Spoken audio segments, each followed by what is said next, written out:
देखिए, आज एक एफिडेविट पेश हुआ है सरकार की तरफ से और उसमें एसओजी ने जो रिपोर्ट है वह भी सबमिट करी है 25/6 को। मैं आपको पढ़ के सुनवा देता हूँ रिपोर्ट। इसमें लिखा है कि वर्तमान में जारी पड़ताल में प्राप्त सुरागों के आधार पर प्रमुख गिरफ्तारियां की जा चुकी है।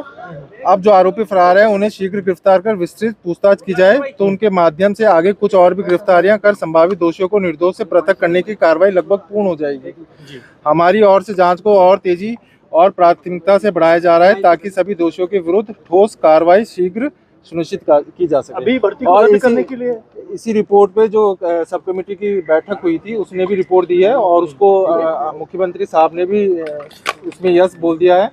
जो भी हटाए हैं 60 लोगों को, उन सीटों को खाली मानते हुए आगामी भर्ती में जोड़ दिया जाए और जो भी प्रभावित पक्ष है उन्हें एज में रिलैक्सेशन दे दिया जाए। कुल मिला के सारांश ये है कि भर्ती को सरकार रद्द नहीं कर रही है, इसको बहुत जल्दबाजी मान रही है।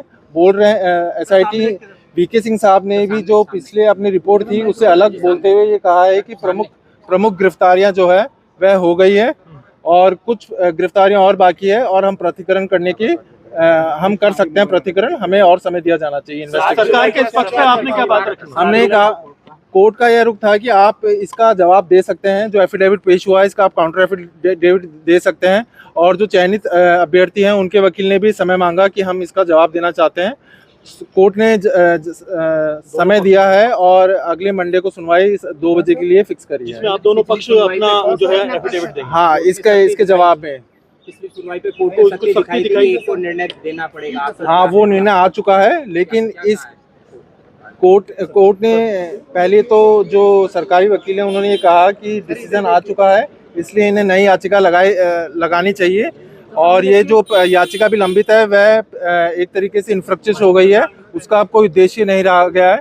हमारी तरफ से कहा गया है कि नहीं, हम इसी याचिका पे बहस करना चाहते हैं और इसी पे निर्णय हो, हम दूसरी याचिका नहीं लगाएंगे। और कोर्ट का भी ऑब्जर्वेशन था कि हमारी प्रेयर कैंसिलेशन की है वह आज भी प्रभावी है और इन्हीं सभी बिंदुओं पे कोर्ट आगामी मंडे से सुनवाई करेगा। अगर अभी देखा जाए जिस तरह का घटनाक्रम रहा, इसमें लंबे टाइम तक 3 बार सरकार ने समय मांगा, उसको लेकर के अदालत ने क्या? उसको लेकर सरकार ने कुछ भी नहीं, कोर्ट ने कुछ भी नहीं कहा। कोर्ट इस मामले में यह चाहता था कि इसमें आए। मैं आपको 4 जो अनुशंसा हैं वो पढ़ के बता देता हूँ। पहली जो अनुशंसा करी है कमेटी ने वह ये करी है कि एसआईटी द्वारा अनुसंधान को आगे बढ़ाया जाए और फर्जी तरीके से चयनित समस्त अभ्यर्थियों को गिरफ्तार प्रभावी कार्रवाई की जाए, चिन्हित अभ्यर्थियों की सेवा समाप्त की जाए एवं उन्हें भविष्य में राजकीय भर्ती परीक्षाओं से डिबार किया जाए।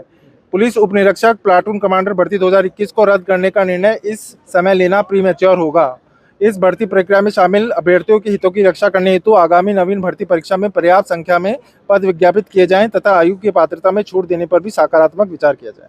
एसआईटी की जांच और इस रिपोर्ट पे माननीय मुख्यमंत्री साहब ने भी यस कर दिया है, इसको अप्रूव हो गई है रिपोर्ट। एसआईटी की जांच कब तक पूरी कर लेगी, इसमें कुछ टाइम? उन्होंने एसआईटी ने जो पुरानी रिपोर्ट थी उसमें बदलाव थोड़ा करते हुए जो भी वो अभी हमारी बहस का है, उन्होंने कहा है कि जो प्रमुख गिरफ्तारियां हैं वह हो चुकी है और इसमें अब जो भी है प्रतिकरण किया जा सकता है आगामी कुछ दिनों में, जो कि बिल्कुल गलत है। क्योंकि मैं आपको बता दूं 12 ऐसे आरोपी हैं जो वांछित आरोपी है जिन पे 1 लाख का इनाम है और 84 अभ्यर्थी ऐसे हैं जिनके खिलाफ 178(3) में इन्वेस्टिगेशन पेंडिंग रखा गया है।